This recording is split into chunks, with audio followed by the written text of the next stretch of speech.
Tudo bem com vocês? Espero que vocês estejam bem, estejam me ouvindo bem e estejam me vendo bem nessa transmissão especial no dia de hoje, onde eu vou tratar de um novo caso clínico, falar um pouquinho da experiência com um paciente e uma família e ter o prazer de responder algumas questões que vocês já deixaram na minha caixinha de perguntas.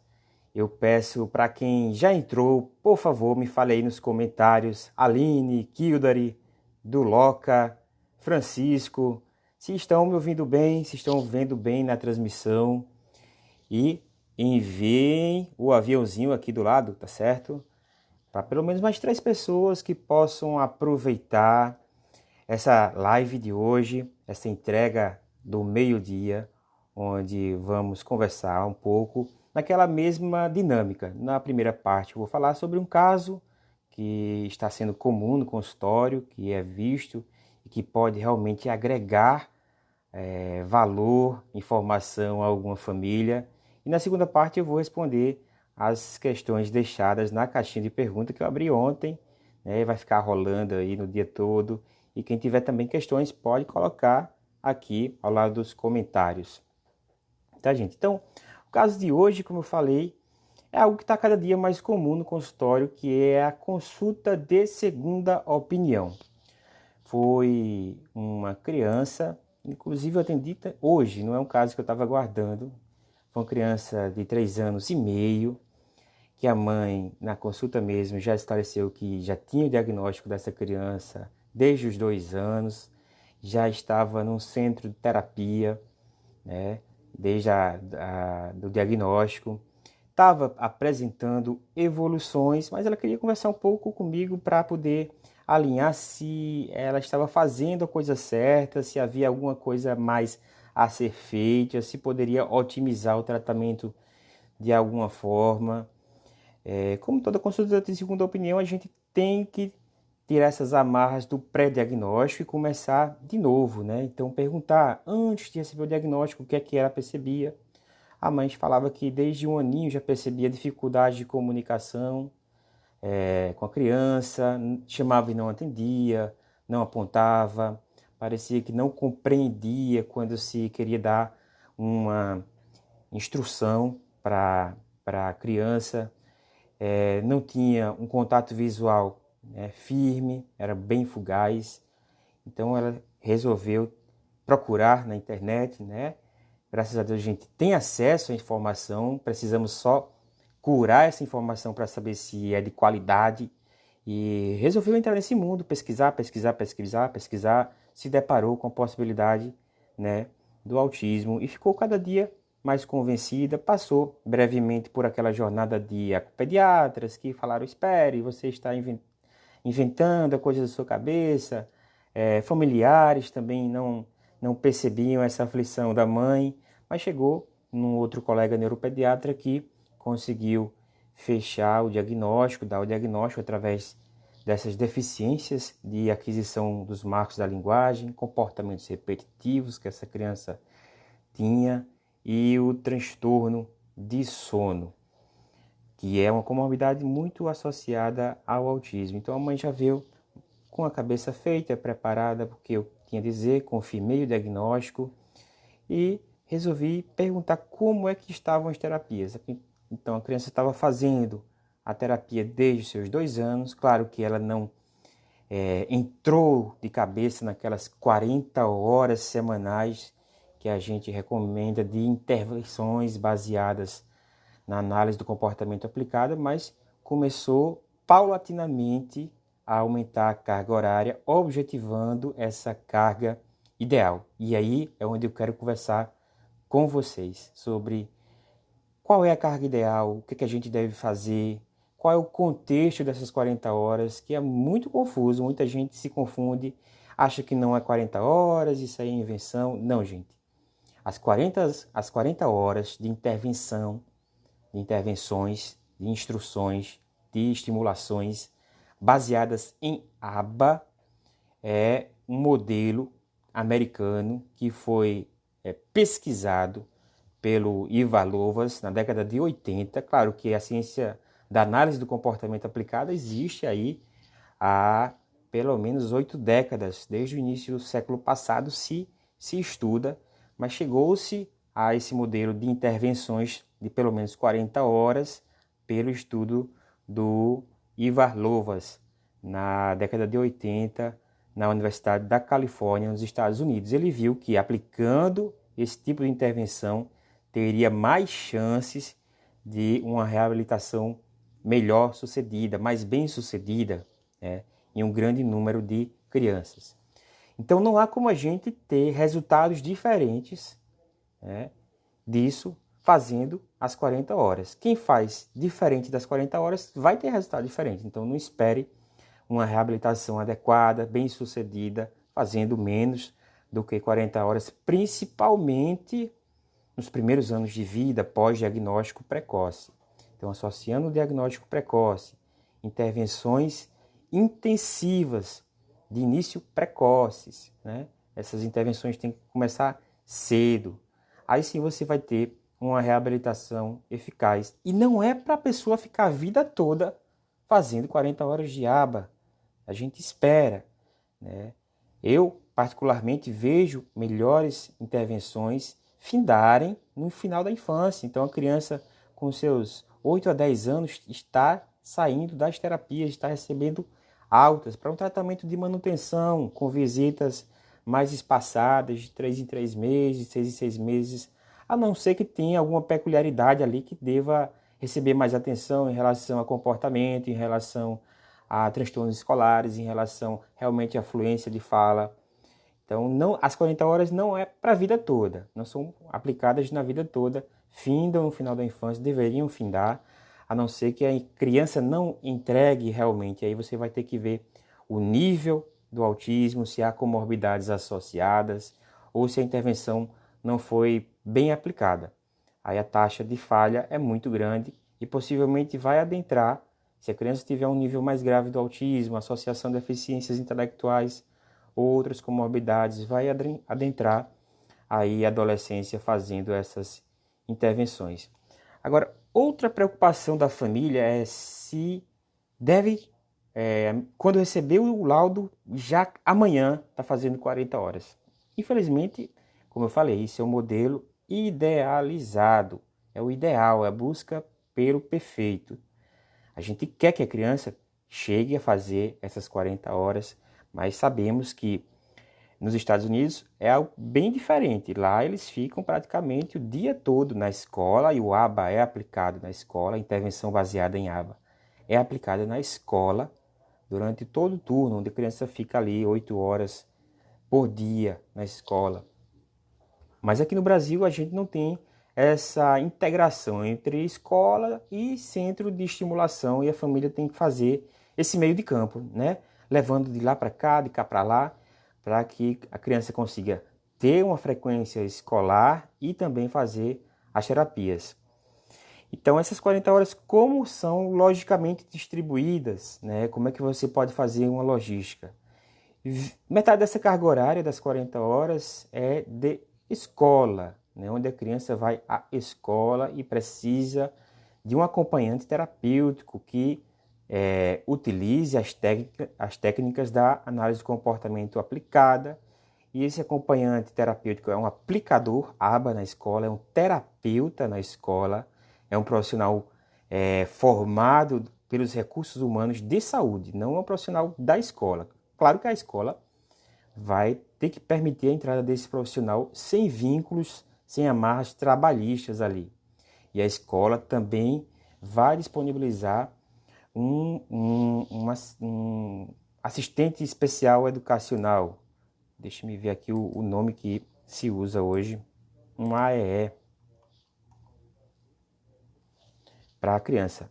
Esse AEE é um profissional da escola que vai fazer a adaptação para que a criança seja adequadamente incluída. Ela não vai ser só geograficamente, fisicamente incluída, porque não adianta nada a criança estar ali na escolinha, nas paredes da escola, dentro ali, entre as crianças e não ser também pedagogicamente incluída.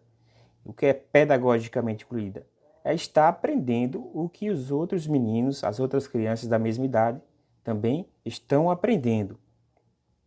Então, se a criança está na alfabetização, não é uma técnica de inclusão pedagógica ofertar material no nível aquém, ofertar material de crianças que estão na escola com 2, 3 anos. É material de alfabetização para ver como essa criança se desenvolve, para proporcionar, oportunizar a alfabetização para essa criança.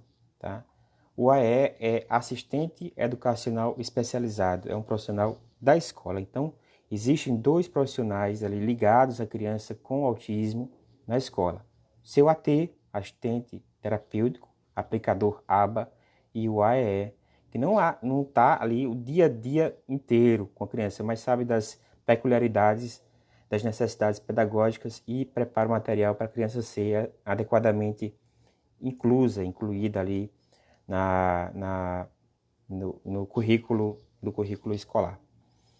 Certo? Então, metade da carga horária das 40 horas aba é na escola, desde que a criança tenha AT. Se não tiver AT, não faz sentido, está se perdendo a oportunidade da estimulação baseada em aba no contexto escolar.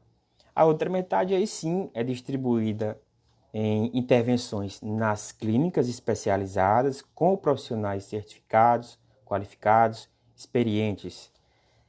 E aí você vai tentar, de acordo com a necessidade da criança, especificar um quadro de horários que também faça sentido. Porque hoje no Brasil demanda que o médico faça essa prescrição de horários. Então, se a criança tem um transtorno comportamental maior, faz sentido você ter uma carga horária de análise do comportamento e aplicação ABA por um psicólogo especialista em comportamento infantil. Se a criança tem uma necessidade de linguagem maior, então faz sentido também você ter uma carga horária bem especificada, ampla, de 2, 3, 4 horas, quem sabe, de acordo com a necessidade da criança, de estimulação com a fonoterapeuta, que é uma profissional aplicadora ABA e também domina técnicas específicas da graduação dela. Então, o fono pode dominar técnicas de PEX, que é a comunicação por trocas de figuras, e do prompt, caso a criança tenha necessidade de um trabalho articulatório na articulação da fala pela fono. Ah, doutor, então quer dizer que o ABA não é uma psicoterapia? Não, gente, não é psicoterapia ABA.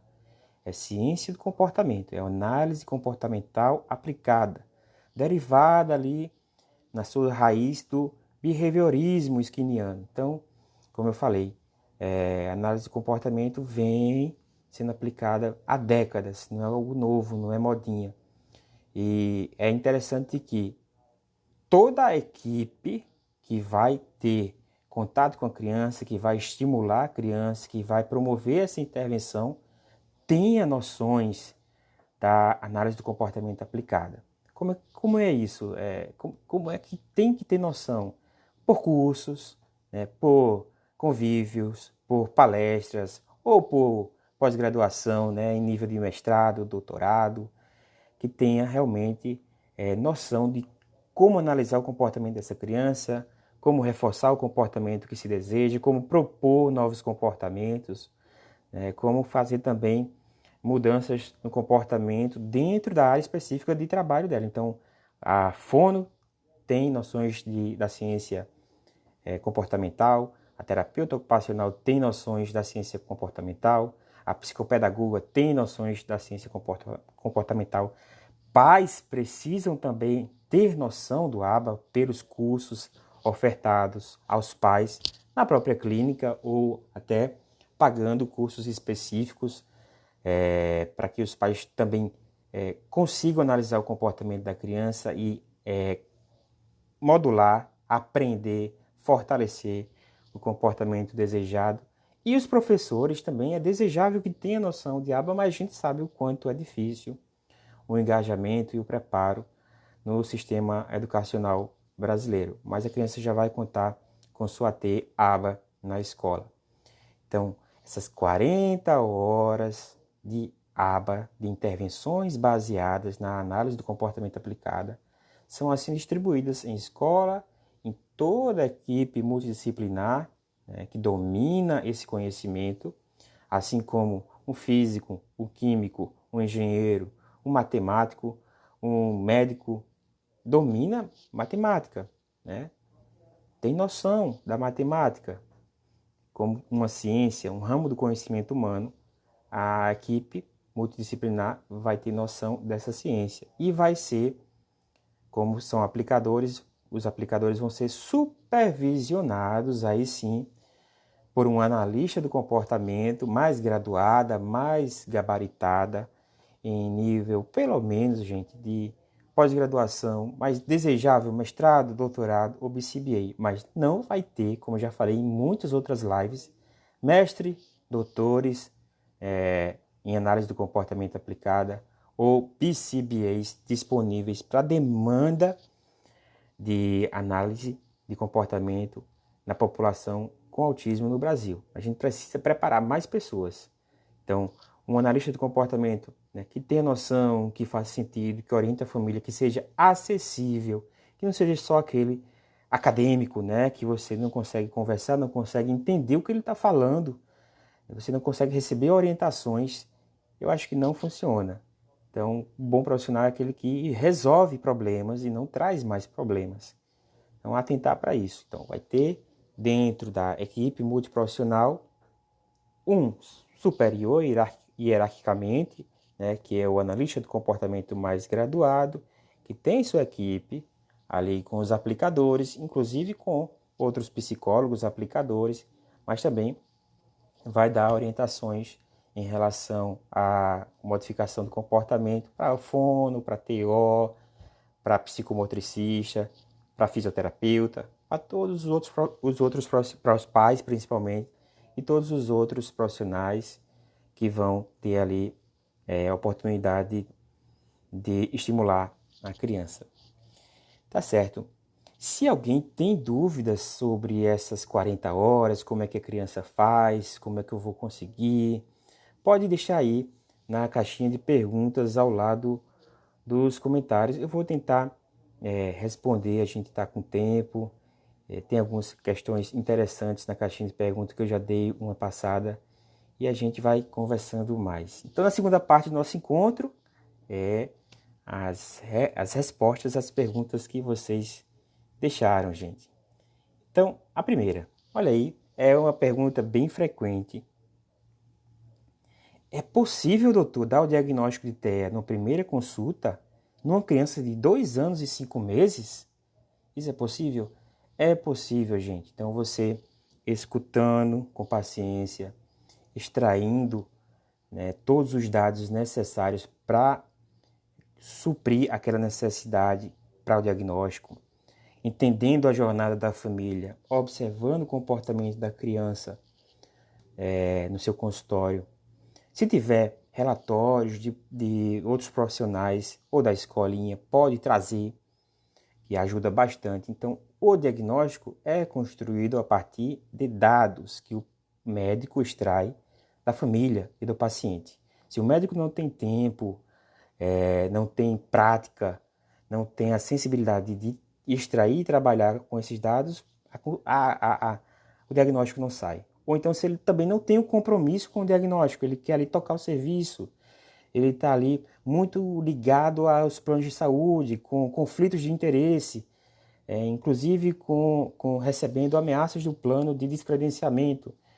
Então, ele não vai ter o compromisso de dar o diagnóstico e fica aí, atrasando, esperando e achando que está numa investigação que nunca cessa. E a família precisa ter acesso ao diagnóstico para ter acesso ao tratamento.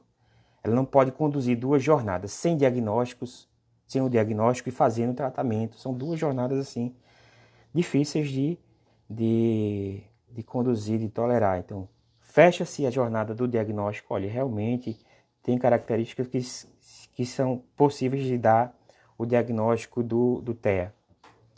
Tá? E quais são elas? são déficits, dificuldades, atrasos na aquisição de marcos da linguagem, da comunicação, notadamente a fala, atraso de fala, mas não é só fala, gente. É ver que a criança tem dificuldade na sua emissão e tem dificuldade de perceber o que está sendo passado para ela. Então, tem ali algo interrompendo a comunicação, a reciprocidade, consequentemente a socialização. Então, esse é o primeiro ponto. É a dificuldade, o déficit. Não é a incapacidade. A gente tem que tirar do nosso imaginário que o autista não fala. Porque tem muitos que sim falam, mas você vê algum nível de dificuldade comunicativa.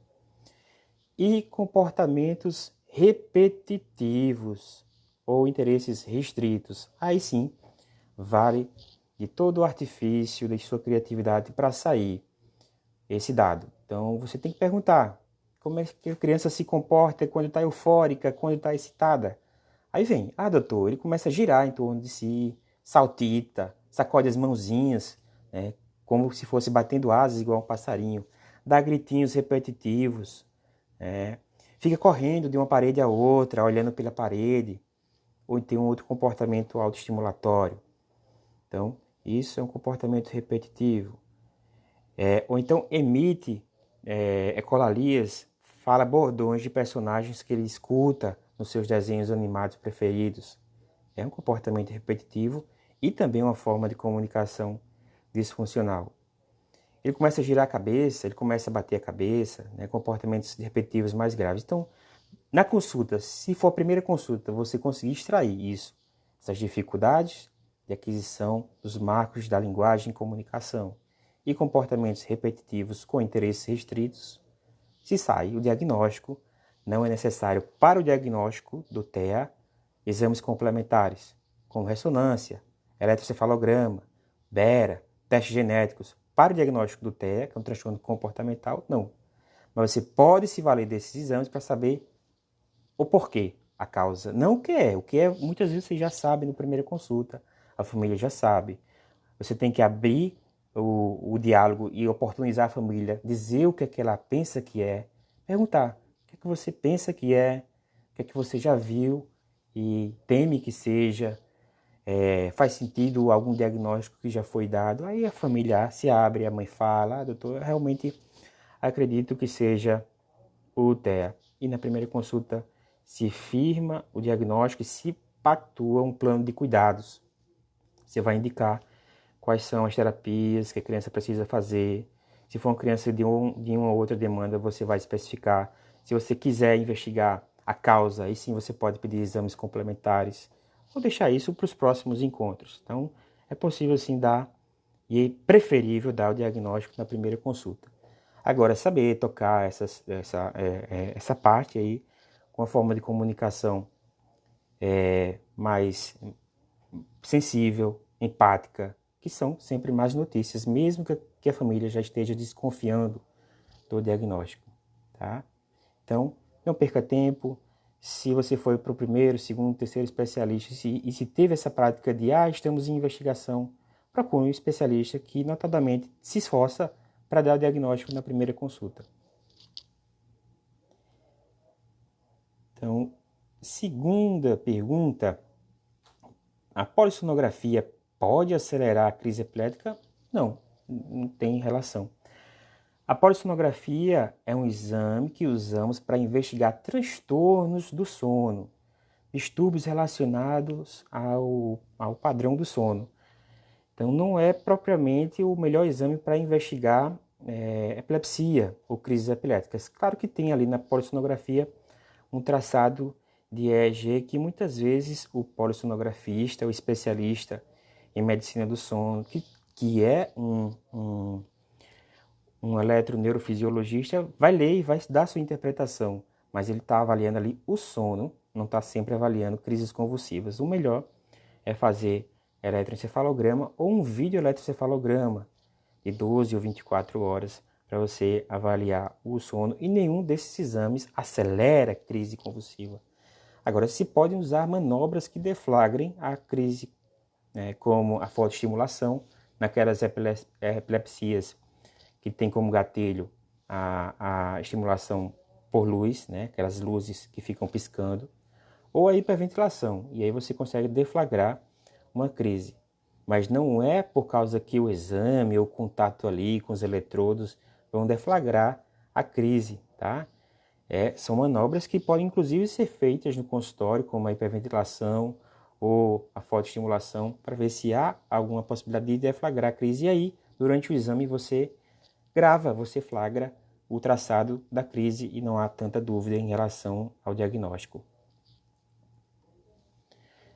Outra pergunta aqui em relação, eu acredito que é ao autismo. Para que é solicitado o exame do CGH, SNP, microarray? Veja, esse é um dos exames que se pede no contexto de uma avaliação de causa genética do autismo. Claro que o autismo é um transtorno de causa genética, está nos genes. Mas a gente segue um passo a passo na investigação. Primeiro se pede o cariótipo, que a grosso modo, comparando, seria para avaliar numa biblioteca que é o nosso código genético se todas as estantes estão completas, sem repetições ou sem faltas, né? Então, no cariótipo a gente vê todos os 23 pares de cromossomos. Então, se você estiver investigando uma criança que tem feições de síndrome de Down e o autismo, então vale a pena ter o cariótipo dessa criança. Não é preciso para dar o diagnóstico nem do Down nem do autismo, mas vale a pena você saber que aquele quadro é de uma trissomia do cromossomo 21. Tá?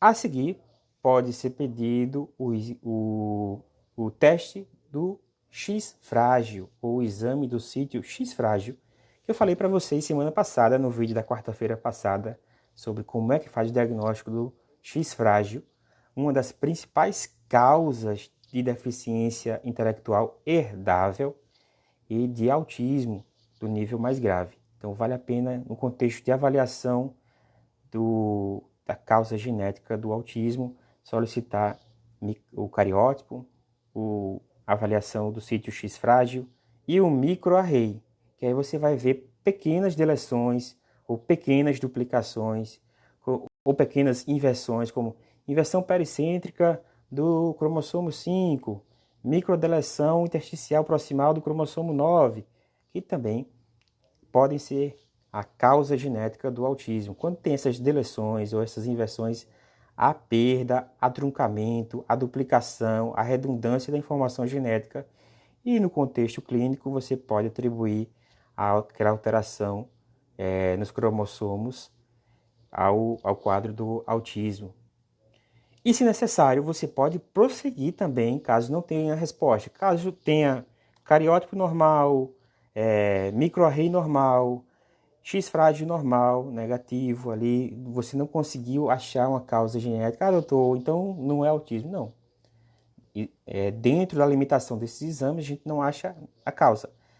E aí, desde maio, o novo rol da ANS permite ampliar o processo investigativo para a realização do exoma, que é o sequenciamento genético aí, página a página, palavra a palavra, naquela metáfora da biblioteca do código genético, onde vai ver se há deleção, se há duplicação, se há alterações das letras que formam as bases do código genético. Então, é possível, mediante algumas características, mediante ter feito toda essa investigação anterior, se solicitar o exoma.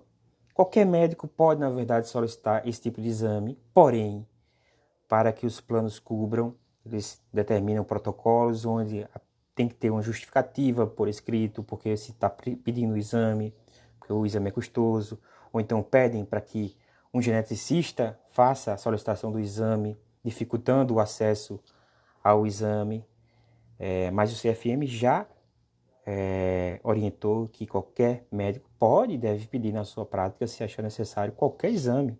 Eu, como neuropediatra, posso pedir, se eu achar necessário, um ecocardiograma ou uma ultrassonografia da pelve, sem ser geneticista, sem ser nem cardiologista, nem ginecologista daquela criança, eu posso solicitar. Agora o plano coloca algumas barreiras para cobertura. Agora, desde o novo rol, lançado no final de maio deste ano, tem que fazer a cobertura. Podem dificultar, mas vão ter que, de toda forma, cobrir esse exame. Tá? Então, o CGH-SNP-Array é um dos exames, um dos tantos exames de avaliação genética. Outra pergunta aqui. Ouço de terceiros que deveria procurar outros profissionais para reavaliação. Será? Coincidentemente foi o caso de hoje. Foi uma consulta de segunda opinião.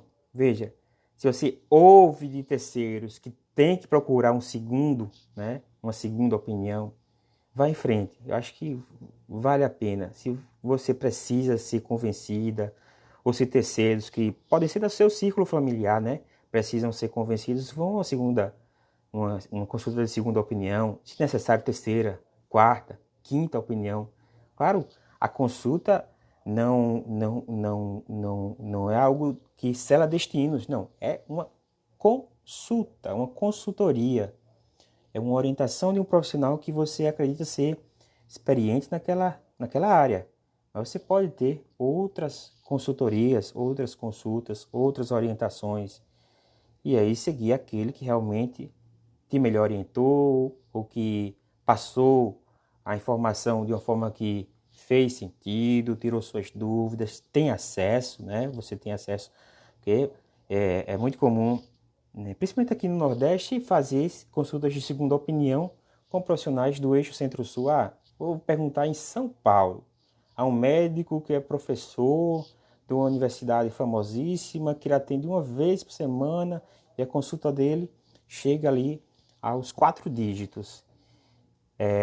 Às vezes você precisa até conversar novamente com esse médico e não consegue. É uma vez na vida, outra, infelizmente, na morte. Então, vale a pena ter esse tipo de acesso e proximidade com o médico quando você quer consultas de segunda opinião, quer novas orientações, quer alinhar o seu propósito de vida com a saúde do seu filho. Porque toda consulta, principalmente quando é uma consulta de diagnóstico, tem mudança de propósito da vida dos pais. Muitas vezes o pai pensa em ser um empresário, está batalhando, tal, mas tem aí o diagnóstico, tem que mudar tudo na vida dele para poder alinhar o novo propósito dele, que é a saúde do filho, o desenvolvimento do seu filho. Então, considere aí a necessidade de uma consulta de segunda, terceira, quarta, quinta opinião, que seja. Em relação à saúde, a gente tem que estar bem convencido do que se trata. Outra pergunta é: descartado TEA, transtorno global de desenvolvimento, apraxia, o que pode ser? Então, eu acho que está completado aqui. É uma criança com atraso de linguagem, hoje com 4 anos de idade, que faz acompanhamento com neuro, fono, psi, TO há 2 anos. Ou seja, 2 anos não sabe o diagnóstico. Veja, eu entendo que tem situações difíceis, né? Que você não sabe o que é, que você não sabe o que tem, como tratar. Mas você começar a descartar transtorno do espectro autista, transtorno global de desenvolvimento, apraxia, tem que se saber com mais dados como é que isso foi descartado, quais são os sinais que essa criança apresenta. Eu falei no início dessa live os 2 sinais necessários, né? Dificuldades da comunicação e o comportamento ali repetitivo ou interesses restritos.